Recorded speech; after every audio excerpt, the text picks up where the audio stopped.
for joining the last edition of Journalist Hangout. This week, I am Veronica Dani-Koy. Today on the program, Ali Modu Sheriff, APC National Chairman, meets Oshibaju in Aso Villa behind closed doors. Nigeria summons Turkish ambassador as customs seizes 475 rifles. And later on the program, APC chieftain says Boko Haram still controls 7 local government areas in Borno State. How true?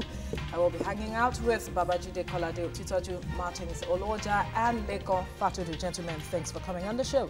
Thanks for coming too. Journalist Hangout starts now.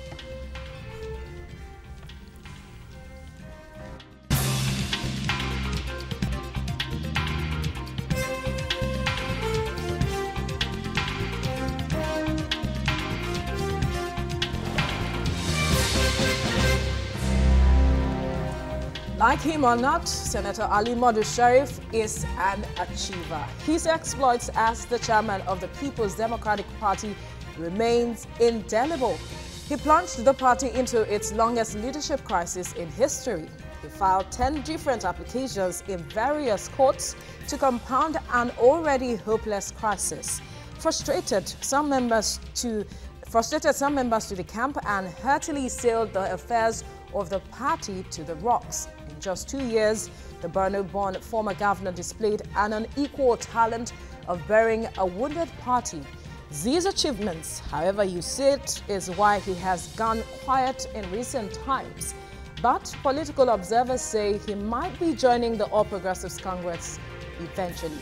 On Thursday, he and the national chairman of APC, John Oyegu, met Vice President Yemi Osinbajo behind closed doors. No one knows what the meeting was about, but it somehow confirms a rumor. Is Sheriff finally returning home after a job well done at the PDP? An expert. Gina was here yesterday. We had the discussion, yes. And he said it's not possible. So I'm throwing it back to him now. Good, I said it's not possible. The chances of him returning is very slim. I said his best bet will be to remain in the PDP, but that his ego will not let him remain in the PDP. And I sense that in Borno State, that some elements will frustrate him and make it difficult for him to return to the party. But with this development? The same thing happened when Ojus Okalu tried to return to the PDP. The same thing happened. He started at the national level. He was embraced by the national headquarters of the party. But the sitting governor at the time, Theodore Hamefule Hoji, refused to allow him to come back to the party. And remember, he was chief of staff to Theodore Hoji when Hoji was governor. But he made sure that he couldn't return to the party by ensuring that at the ward level he was not registered. So if you are joining a party, you must register at your ward. So he made sure that he was not registered as a bona fide member of the PDP at the ward level. So that put paid to Ojus Okalu's dream of returning to the PDP. So it remained like that until the 8 years of Theodore Oji, popularly known as Ochendo Global. So the fact that he's meeting with the Vice President does not mean that his return to the APC is fait accompli. The governor of the state and other power people within the Borno APC family must be appeased. If they are not thoroughly appeased, if they do not want him, they will frustrate him at that level, because you can't join the party except through you can't officially join the party except from your ward. That's why they are saying, oh, go to Ngala and attempt to come into the party. I'm not sure if Martin Oloja is still in line with or agrees with your submission, because before we came on the air, he was saying something quite different. Maybe you'd like to share with us, Martin. Well, it is still, Jide likes history. But, and he is trying to put it within the context of Tip O'Neill's theory of all politics is local. Yes, all politics is local. I think Chimpone was Speaker of U.S. House of Representatives in those days. He talked about politics being local. But this particular one may not be local. He was talking about Abia State, but this is Borno State. And he was talking about Orji Kalu, but this we're talking about Sheriff. You see, even this in the synopsis here, that the man is an achiever. The man has left his own home base for Abuja, where they direct people. The directive may not be open, but once Abuja is interested in him, it may not be like the one of Abia State. He will just join, and then he has some war chests, as I was talking about this. You know, as we were joking about this thing here, war chest is war chest. If you don't have war chest, you can have all the skills, you can have all the so-called reputation, you can be a new sheriff in town. If you do not have the war chest that he has as an oil magnate, well, you may not be able to achieve what he can achieve. So I'm thrilled by this synopsis that is an achiever. You will see that he will add if you read that synopsis very well. Yes, I did. You know that when they called him an achiever, yes, and they were also talking about how he sailed the party right to the rocks. Definitely. So this is not, don't take this for the literal meaning. His achievement is metaphorical. In this case, they are not talking about positive achievements. No, definitely it's not. Yeah, so because the writer went on to say his exploits, so that you do not get confused. Yes. And then he talked about his exploits, and in explaining what he meant by exploits, went on to say that he sailed the party to the rocks, and that he showed talent. That he showed talent as someone capable of bearing a party that was already in crisis. Yeah, so this does not make Sheriff smell like roses at all. He can't smell like roses. What was written here does not make him smell like roses. Even my reference achiever in this case, by the mischievous writer of the intro, meant that inverted comma was clearly an inverted comma. So let me bring in Lekon now. He made mention of something that it is possible that he's been wooed. What are the chances that he is, because of, like he said, possibly the war chest? Actually, I'm particularly compelled to toe that line from the perspective of the kind of definition or a popular definition that we have given politics. To some people, politics is a game of interest, you know, and we are talking about interests in general. The interest I'm looking at the circumstance of an interest that will have compelled the leadership of the APC to have invited a personality like Sheriff to a meeting, or the interest that will have compelled Sheriff himself to go for a meeting in Nasarok. Some people have said that he has a capacity for mischief. Some people have said that he has enormous wealth. And one way or the other, negative or positive, these are part of the attributes that are, you know, essential in the politics we play in Nigeria. So those are the angles that I really want to look at it. So could it be that maybe we are no longer looking at the person of Sheriff himself, but I think the politics, what we need him to play, absolutely, in the kind of politics we play in Nigeria. We should not rule out the fact that the place he has gone to visit is a symbolic place. Of course. In the politics of Nigeria, in the affairs of Nigeria. And the meeting itself is shrouded in secrecy. Nobody can say particularly what the outcome of the meeting was.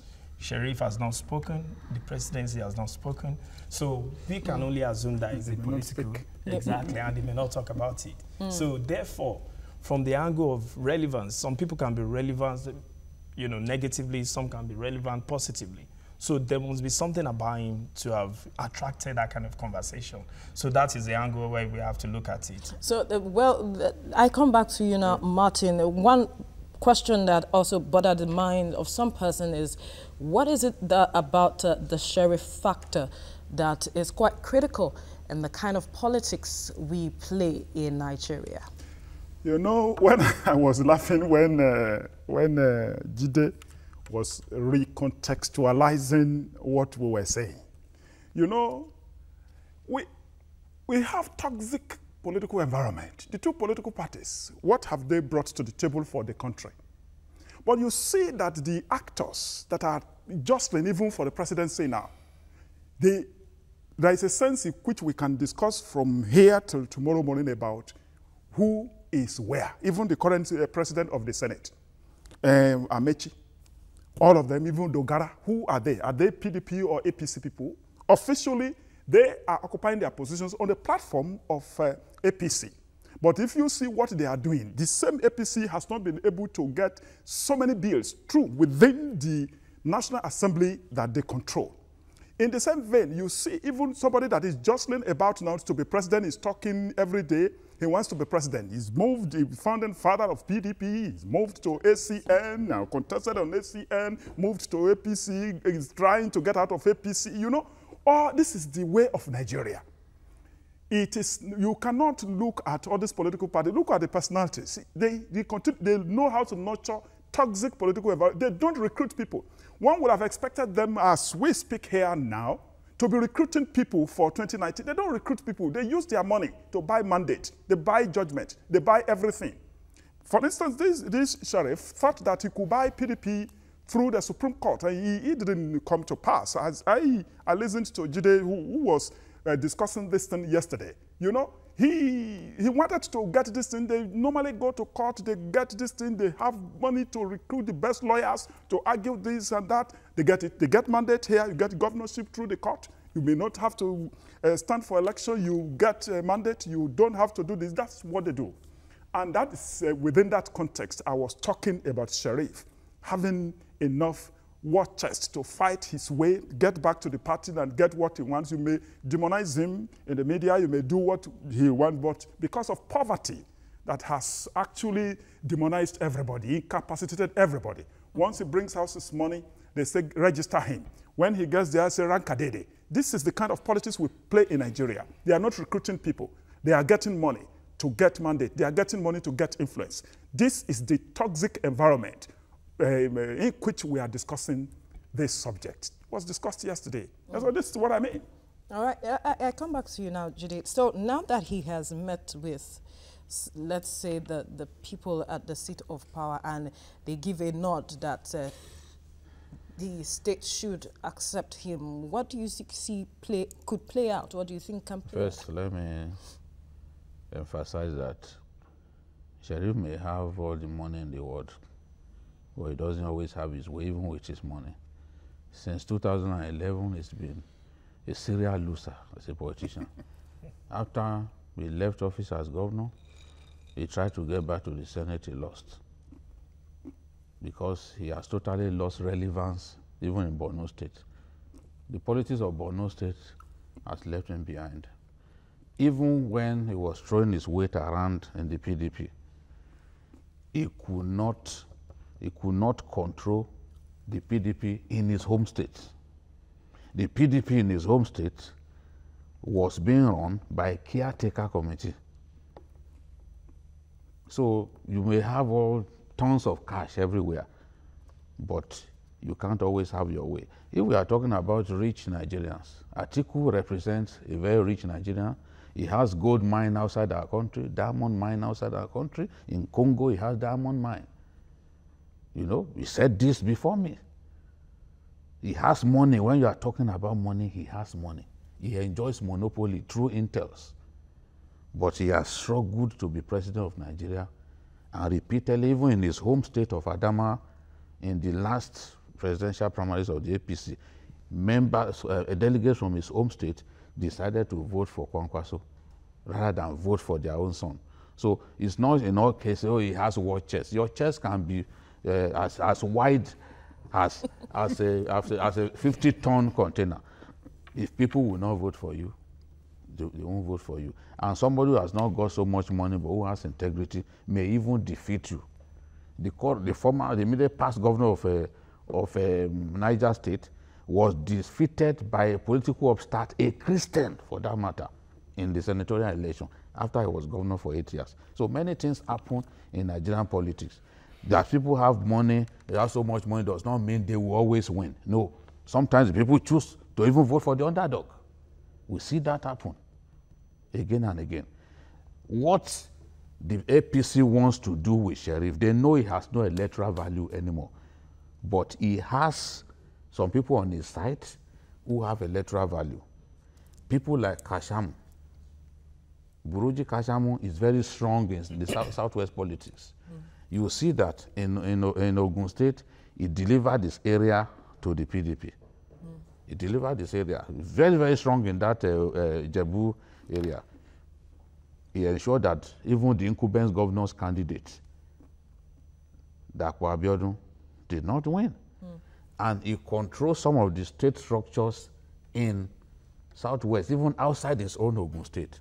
He is very close to Sheriff. So if you bring Sheriff on board, chances are that you will get someone like Buruji Kashamu. On board as what? If you get Sheriff to the APC, chances are that his loyalists like Kashamu, okay, you'll be able to get them. Those are the people who have electoral value.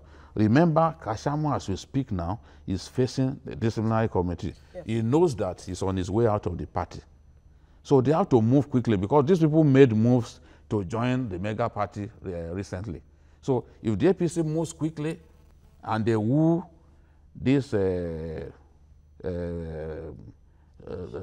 sheriff of a man, then some of his people, you know that even Sheriff's camp controls the APC in Ekiti State. I mean the PDP in Ekiti State because they won in court. So they are interested in the structures of the party in Ekiti State, where Fayose will soon leave, and they know that a big battle is ahead of them. So this is what they are thinking. Yes, but politics, don't you think that no Sheriff morality. will make demands? Eh? Sheriff will have his demands. Any sensible politician of his stature, if you are getting into if you are coming into this arrangement, you will make some demands. There will be power sharing and all that. Some things will be considered to him so that he can bring in his own people, especially the Southwest. Southwest, this is where, in the Northeast generally, is really not there. In Adamawa State, it's only good luck that he has in Adamawa State. Even in Plateau State, after he lost, people like Brian Mantu who are supporting him, they've retreated. So it is in the Southwest where Sheriff people are quite strong, especially Buruji Kashamu. Fayose, you know, Fayose has been having a running battle with them. Yes. Because they've stopped him from controlling the Southwest as he would have wanted. Even in Ondo State, they are quite strong. So they are already looking at the bigger picture that if we get this guy, then those powerful politicians in the Southwest who are on his side, they will be able to get them, and then 2019 will be a lot better for the APC. But then, Leka, do you also share this view? Actually, if my thinking is if that theory is anything to go by, I'm definitely going to fault the leadership of the party to have taken that step. Because here is a man with a strong perception in terms of what the public or the majority of people, exactly what he said, he's been described as a loser, he's been described as an individual who has capacity to cause mischief. He's been described as somebody with no policy or ideology or consistent with anything, you know, that can drive meaningful results in politics. So inviting that kind of individual with the intention of having some of his, you know, followers, you know, because I believe some of the leaders in the Southwest that he had mentioned are individuals that the leadership of the party, maybe at the Southwest, you know, leadership level or at the federal level, can be able to easily reach out to. So if they are looking without going through, that is my thinking. So I believe, you know, like I said earlier, there must be something, you know, still relevant. Yeah, about him. About him. to have gotten, I see it as a privilege, because I believe that leaders at his ward or at his region will also be looking forward to an opportunity to sit down with the vice president or to have a meeting with the president, maybe on politics, maybe on the security in the land, or, you know, whatever anybody can think of. So on the issue of his ego, I think this is an addition to what he represents in politics, because this is an individual that has just lost a position. And now you can see having that, a meeting with the vice president. It still to shows that there is some form of relevance about him. Yeah, definitely, there is some relevance about him, and they look at people. Sometimes, as Jide said, they don't have electoral value. Maybe we are not looking at that aspect. No, definitely electoral value. They want to get what they can get from him, including his money. That he has money. Once you have money, you have following. In Nigerian politics, I'm telling you, I'm going to let you know that money answered most things in politics in Nigeria. Once you have money, people will follow you. Even if you are a flat character, people will follow you because you have money. You know what we're talking about? People, win elections. Nigerians have a history of taking people's money and not voting for them. Even in the 90s, we had a candidate by the name Bamanga Tuko. He came here to Lagos, and they were taking money from him, and they nicknamed him Bamanga Togo. Instead of Bamanga Tuko. They knew they would not vote for him, but they would take his money. In politics in Lagos, you know what they say? They will say, Osanwo Omogo. When they think you are coming to their party as an upstart, and you think you can just come and win the election, they will say, Olati Tony, you will line up. So if you do not, at that point, all the money that you are spending, you know what they say? They say, Osanwo Omogo, meaning he's paying paying the money that the dumb fellow pays. And they won't vote for you. They will vote for people that they've known over the years. So if he has this... Eventually, even in the last election in my state, don't ask me my state. In the last election, they had the last governorship election in my state. And they were giving money openly to get the person who won the election, to get him elected, and he was elected because people collected money. So money, seriously speaking, is very important.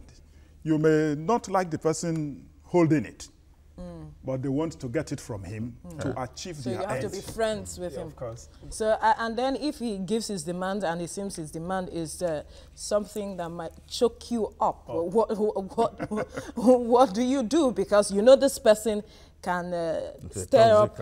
I know very well that money plays significant role in the politics of Nigeria. I am not certain if the purpose of inviting Sheriff is about the money. It's about the money. Yes, we're just playing around that. Exactly. But being somebody that is very rich, as the many have mentioned, it is also good for him that is still relevant. It can be a subject of conversation, at national level at this point. That okay, he's moving, he has concluded his whatever he's going to do at the PDP, and he's looking forward probably to return to the APC right now. So he's going to tell his followers that, many people who may have been making jest of him, you know what, I'm still relevant in the politics of Nigeria. Quickly, we have a caller on the line from Niger State, Banera. Are you there? Yeah, hello, good evening. Good evening. Ladies and gentlemen. Good evening. Good evening. Yeah, I want to contribute regarding the issue of Modu Sharif. Okay. Modu Sharif, political somersault today is as a result of his own miscalculation. I think what is for now is political sanctuary. What I mean here is, that definitely he has lost there in PDP, so he would like to be in a place politically where he is secure. This time around, he may not be looking for any political post or looking for any relevant party, but being part of the system, an institution that he feels will be politically recognized, even if it's not. All right, thank you for your contribution, Banner. Now, and that's exactly what I was. Is he are there chances that he could be politically secure with the party APC?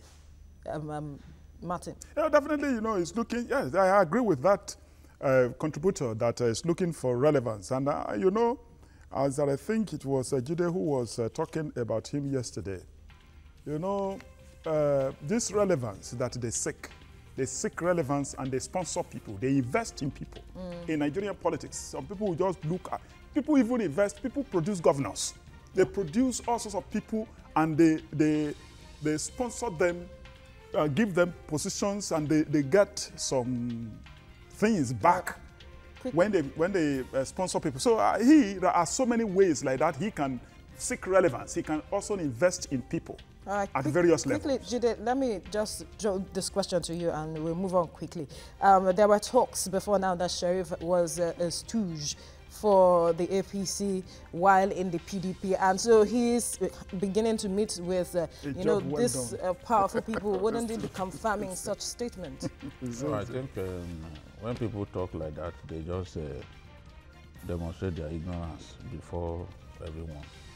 Sheriff fought the APC members. You have to look at, that's why we always go into history. Sheriff fought the APC leaders and left in anger. Okay. So it's not that kind of person that you now give him the task, oh, go and help us bury that party. I attended the APC Consultative Forum meeting in April 2014. I saw what Sheriff did there.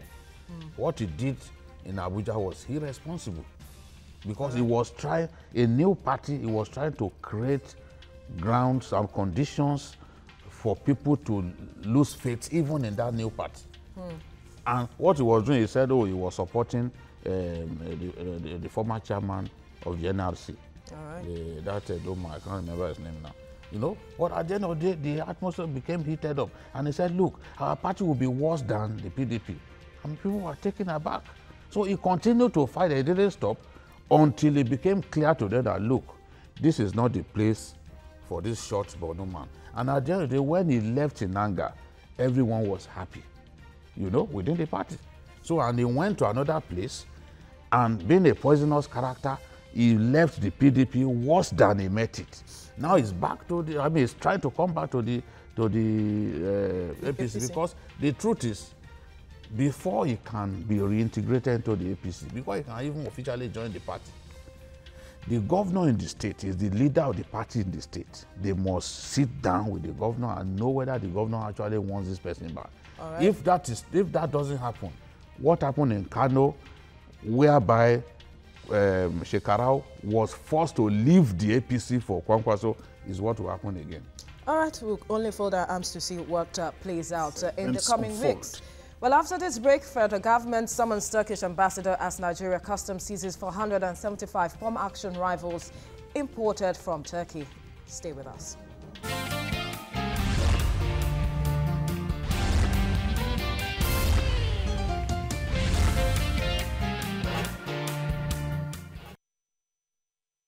There is a natural mystique in the air, and Nigerians are asking questions. It appears some people are preparing for war. No one can tell for sure who these warlords are and who are their enemies. In February 2017, the Nigerian Customs Service intercepted a cargo in Lagos and recovered 661 pump-action rifles. It was a shocking discovery, but little did Nigerians know that it was the first of many others to come. In May, 440 pump-action rifles were recovered from another cargo, and earlier in September, another cargo was intercepted. 1,100 pump-action rifles were in it. Just when many were desperately seeking answers, another cargo was intercepted in Lagos, and 475 pump-action rifles were seized. Within the space of 7 months, more than 2,700 assault rifles have been recovered in Nigeria. All the cargoes originated from Turkey. The federal government has summoned the Turkish ambassador to Nigeria to put an end to this harvest of weapons.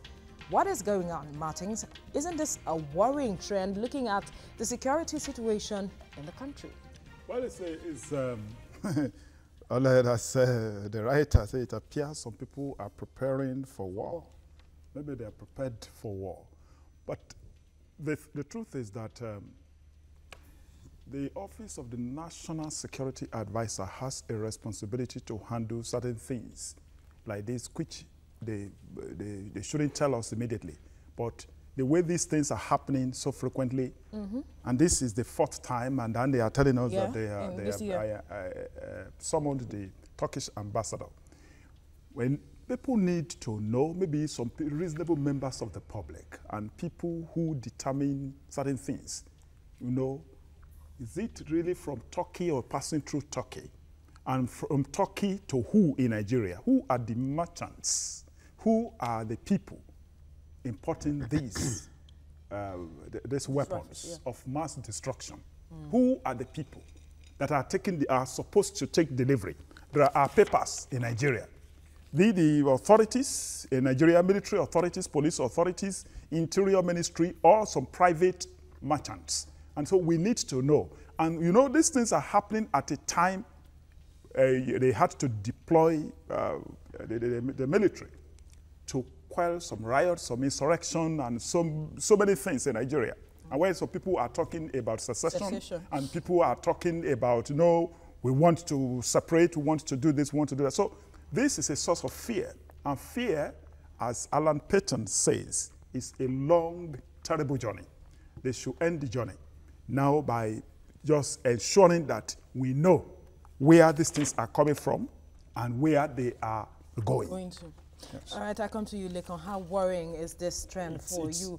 As in, like, this is the 2nd in 1 week that has been intercepted. And 4th in the year. Yes. Yeah, it's really, really disturbing. Having continuous importation of firearms, particular pump-action rifles coming into the country, and you know, like he said, we have a lot of issues of security challenges in Nigeria at the moment, and we should not also rule out the fact that the election is coming. So therefore, the government should try as much as possible. And Nigeria election has always been, you know, characterized with violence and all that. So there should be more efforts by the government and security agencies at different levels to know where this is coming from. Who are those importing this? What purpose are they for? And it is so clear that all these things are illegal importation. Therefore, it should, you know, that should give a reason for concern and fear. And it's even good that the government is trying to speak to the ambassador of Turkey at this time. It is also important for them to speak at different levels of National Security Office of Nigeria and Turkey, the government of Turkey, serious government-to-government interaction at this level, so we can be able to reduce these threats of importation of, you know, firearms into the country. It's really, really shocking. All right, Jude, let's look at the process of this. We have been talking about this, and even on one of the reports in the news, they talked about the fact that there are no scanners at the ports. So how can we really stop this if such critical, you know, equipment is not present even at the ports?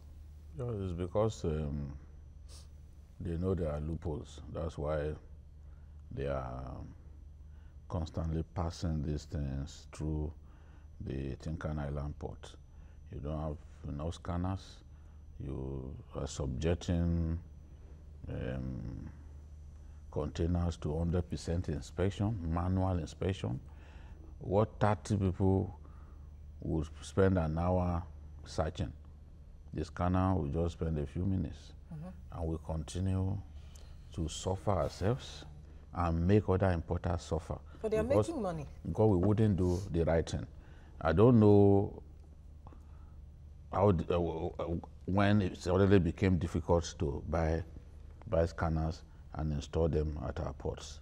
It's unfortunate. Every time I hear, people can bring in what they like, but if you have the right equipment, you are going to spot the unwholesome products that they brought into the country. So chances are that we might have missed some. A lot of them are crossed. You see, these weapons are not people who want to take over government, terrorist groups. This is not the kind of weapon that they use.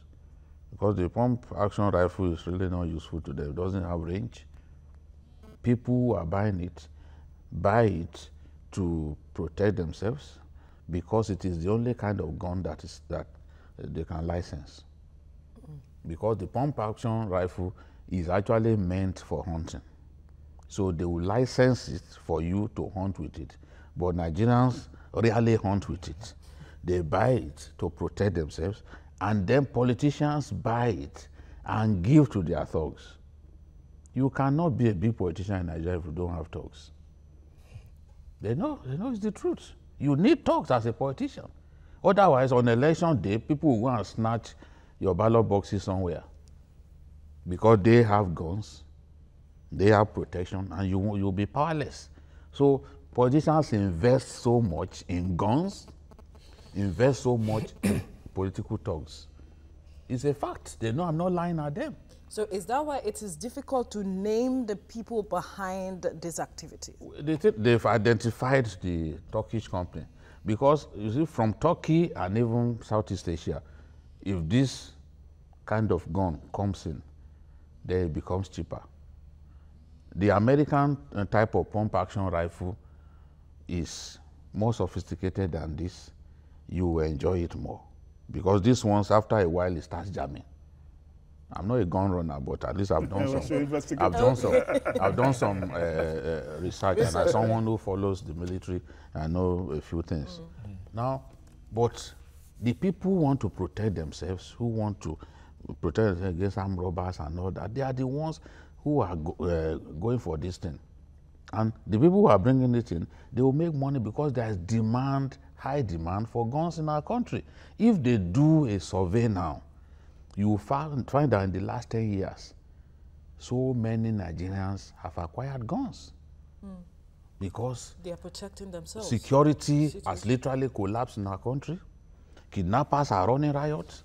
Armed robbers are all over the place. You can hardly travel through Kaduna and Abuja without being picked up by kidnappers. So people have lost faith in the capacity of the government to protect them. So they would rather go for they would rather buy guns, and they know that the pump-action rifle, with it, you can walk up to the police, and if you pay about 50,000, you get a license. The pump-action, you can use it in your home or right. Anywhere. So that is the issue. Martin, stemming from what Jide has said, are we creating the enabling environment for a lucrative market for weapons like this? Definitely. The environment has enabled importers, all sorts of merchants to invest in that area, and knowing how porous our borders and everything. This one is by the port. We don't even know those that have come through our porous borders. Land borders. These land borders. We don't know. These are these ones that the customs service will want to celebrate this kind of thing, but the ones that they cannot get because... And for every find, at least 5 must have escaped. Must have escaped. And you know that the immigration service has been talking about porous borders, that there are so many borders in parts of the country that have no wall, nothing. No demarcation. No demarcation. And the people just go in and come out.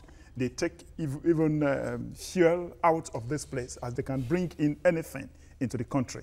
Immigration service has been saying that it's just worrisome that government does not take all these things very seriously. And you know, now kidnapping, how much of these do we actually report in the media? They kidnap anyhow. But with all these things, it's for hunting. How many people are still hunting? They are hunting, they use it to hunt people. They use it to harass people. Yeah. They use this for kidnapping, for armed robbery. In parts of the country we don't want to demonize. It's very difficult, very difficult to move about in the night. Very, very difficult. Because you see young ones like they no uniform, nothing, but they are armed. And they are armed with this. So it's a lucrative business, as he said. Very lucrative. And unfortunately, we do not have the institutions that can actually mop up this. In the Niger Delta the other time, they asked them, they surrendered this and they were absorbed into the system, but they didn't surrender all. And more people are preparing for war. Where we are talking of preparing for war in Nigeria is 2019. That is war. Not all these IPOB and all these things. The real war is 2019. It's just relevance. Want to get power. not electricity. Political power. Political power. Absolutely. So I come to you now, Likon. So looking at the fact that this is quite, from how Jide and Martin have explained it, it's quite worrisome. Absolutely. And then meeting with the ambassador to Turkey might not just do the work. Absolutely. That was what I said the other time, that we have to go extra miles in making sure that... Concrete steps that could concrete steps in all areas, using our, influence and wherewithal, government to government, security agencies to security agencies, because like Jide was saying the other time, leaving aside the people who may need weapons for personal protection, very recently, I think the Inspector General of Police sent people on Abuja Kaduna Road because of the rate of kidnappings, around there. And some of the people that they got around within that axis, they recovered a lot of ammunition from them. You will now wonder where these guys are getting the ammunition from. Looking in the direction of Niger Delta, you see a lot of guys brandishing sophisticated weapons. You wonder how these people are getting all of these things. Even within our own region, you will see a lot of people using it. They are not using it for protection. How many people are actually using? You have gatesmen, you have dogs, you have giant, gates, you have walls and all that. So many of these weapons, we can easily assume that they are from, atrocities. We have a caller on the line, Maxwell from Ghana. Go ahead with your contribution, Maxwell. Yes, please. Good evening. Good evening. Good evening. Baba Jide. Good evening, Maxwell. It's been a long time. We used to meet in 1999 during the inauguration time at the Aso Rock. You are welcome. Thank you, sir. You see, what I'm trying to say is that I served in the Nigerian army for 16 years. And my contribution to this particular issue is that pump action rifles is not meant for long-range battle. Are only meant for close water battle. As a soldier, I know there is nobody that is going to use pump action rifles to fight a conventional soldier whose caliber is about 300 killing range to 800 killing maximum. So the problem I have with the custom is this: where are these arms originating from? Where are they coming from? Who is importing them into Nigeria? The people that are importing them into Nigeria, don't they have addresses? How can they conduct a sting operation like we normally do in the military to fish out those people? You see, what is happening in Nigeria is giving me, some sort of sleepless night when I hear on TVC, Channel TV, and Core TV, what is happening in Nigeria. All right, Maxwell, thank you so much for your contribution and relevant issues he raised there. But then we're looking at quick, concrete steps, and I'm wondering, Jide, Nigerians are asking, why can't they name names of people? They say they make investigations. So who are these people behind this importation? Wouldn't that check, the inflow? Some customs officers had been arrested in the past. Yeah. But up till now, we've not been furnished with the details, extent of investigation and all that. It is a peculiar problem that we're confronting our nation. We do not believe that the people deserve full disclosure. Nigerians ought to be told that, look, we've made arrests, this is what is going on, everyone has to be vigilant, this and that. Nobody thinks they should brief us. And at the end of the day, if someone high up there is actually found to have to be culpable, that's the end of the story. Really sad. Well, by now, the Nigeria government ought to have decently earned a place of honor in the class of linguists, especially when it comes to, describing success. Nigeria has technically and officially defeated Boko Haram. The federal government has rolled out the drums, and Nigerians are excited. But the chieftain of the ruling All Progressives Congress, APC, Buba Galadima, seems not to have been swayed by the official declaration. He told the Guardian newspaper that at least 7 local governments in Borno State are still under the control of the terror group.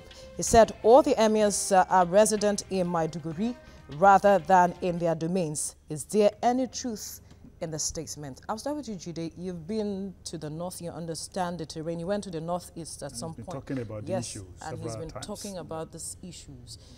Is there any truth in the statement? There are some truths in what he said. I do not agree that 7 local governments are in the hands of Boko Haram. Could they be less or more? You know what is happening? Boko Haram, as the chief of air staff admitted, and I believe him because he's someone that I respect so much, he admitted that Boko Haram does not totally control any local government anymore. But Does not totally. you know, that it makes sense.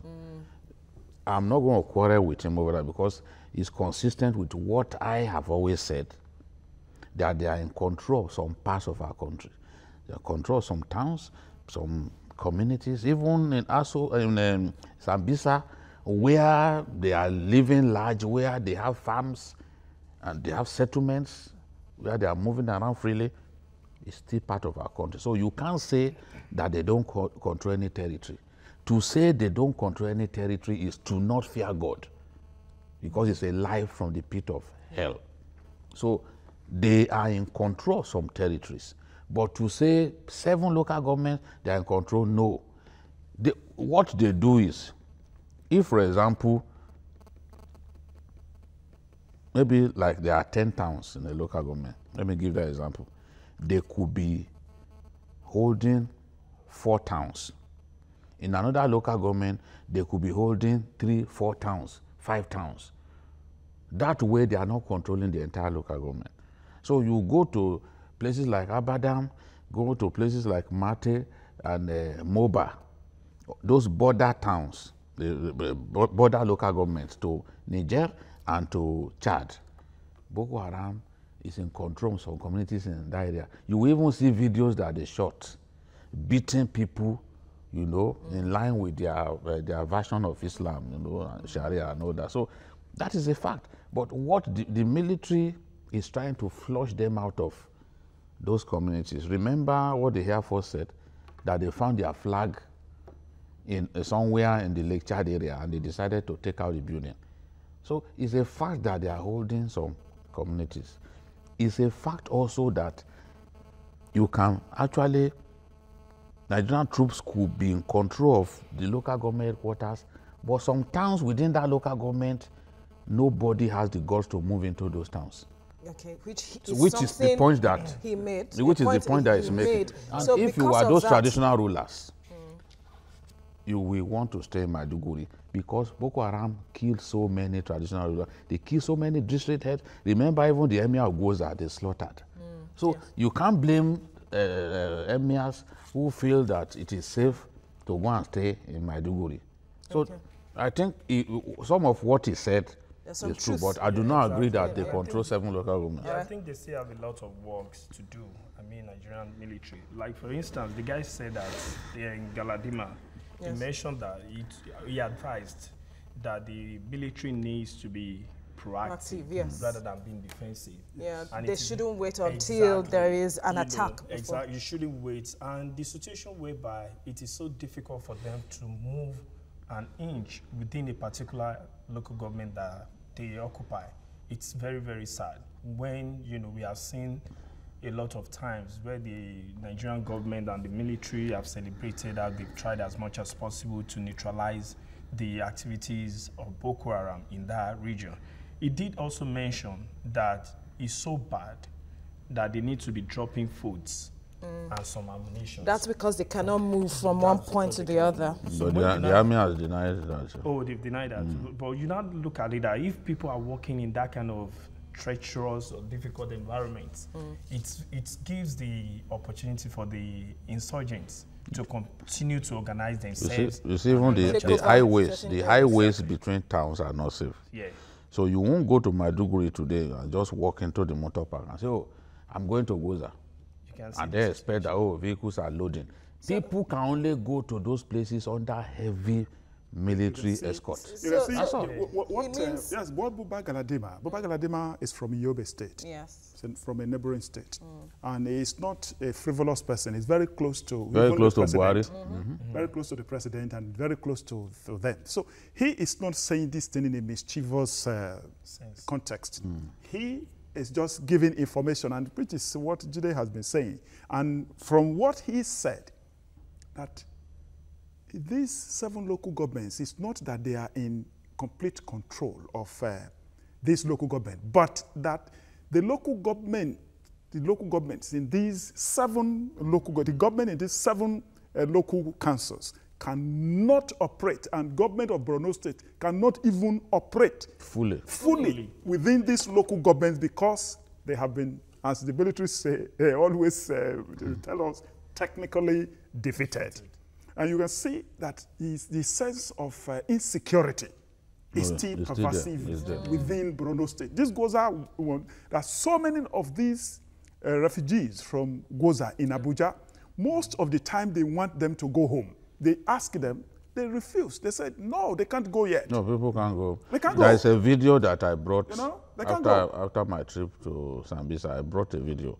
I hope the producers will show us that video. It's a video of Abadam. Is that Abadam, yes. This is Abadam, the local government where Colonel Buhari was killed. You know, in this local government, you have a town like Malam Fatori, very dangerous place. That's where they killed Colonel Buhari. There is not a single soul living in this town, as big as it is. Not one. Not one. Not one. If you look at this video till tomorrow, you won't find a soul. So not even cattle. That is what it's saying, that out of 27 local governments, 7 of them are still not totally safe. Even The UN has said that, look, okay, some of those places that were rescued, the people are still too scared. Okay, look at Ran. Ran, for example, that was bombed the other day. Yes. Do you know Boko Haram still went there to kill IDPs? Yes. This week. Yeah, this week. So that sense of insecurity will not make people want to return home. There's no way you can appeal to people, oh, go back. Because they know that those guys can come at any time. The military still has a lot of work. Plenty of work. Plenty of work. Look, even the state government, there are places where they cannot extend the services of government to. Places like Mate, you know, they can't go. The government is planting wheat and all that. But the government admitted that in the case of Mate, that they will have to wait until security improves. So a local, you are not extending that to that local government because you know that it's dangerous. Yeah. All right, we are running out of time, or we have run out of time, but I must say thank you, gentlemen, for coming on the final edition of the show for the week. Well, that's it on Journalist Hangout for this week. Join us again next week for fresh episodes of the program. Remember, you can watch the repeat broadcast tonight at 11 p.m. And you can also watch Journalist Hangout on other platforms showing on your screen and also on YouTube. It's at youtube.com/TVC News Nigeria. Our feedback channel is Journalist Hangout at tvcnews.tv. I'm Veronica Danikboy.